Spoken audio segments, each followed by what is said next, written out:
અમદાવાદના નિકોલમાં માનવતા મરી પરવારી હોય તેવા દ્રશ્યો સામે આવ્યા છે।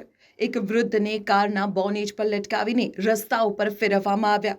જુઓ આ હચમચાવી દેનારો વિડીયો। ઘટના કંઈક એવી છે કે નશામાં ધૂત એક કાર ચાલકે પહેલા અકસ્માત સર્જ્યો। જ્યારે ભોગ બનનાર વૃદ્ધે તેને ઠપકો આપ્યો ત્યારે માનવતા ભૂલેલા ચાલકે માફી માંગવાને બદલે વૃદ્ધ પર જ કાર ચઢાવવાનો પ્રયત્ન કર્યો। વૃદ્ધ જીવ બચાવવા કારના બોનેટ પર ચડી ગયા। તેઓ કરગરતા રહ્યા, વિનંતી કરતા રહ્યા કે ભાઈ ગાડી ઊભી રાખ, પણ નશામાં ચોર આ શખ્સે ગાડી ઊભી રાખવાને બદલે તેને આખા વિસ્તારમાં બોનેટ પર જ ફેરવ્યા। અંતે સ્થાનિક લોકોની સતર્કતા કામ લાગી। લોકોએ પીછો કરીને આ ઘાતકી કાર ચાલકને ઝડપી પાડ્યો અને મેથી પાક ચખાડ્યો। નશાની હાલતમાં ધૂત આ કાર ચાલકની હરકતે કોઈનો જીવ પણ લઈ લીધો હોત। ત્યારે સવાલ એ થાય છે કે આ ઝાકટા બનેલા લુખ્ખા તત્વોને કેમ કાયદાનો કોઈ ડર નથી?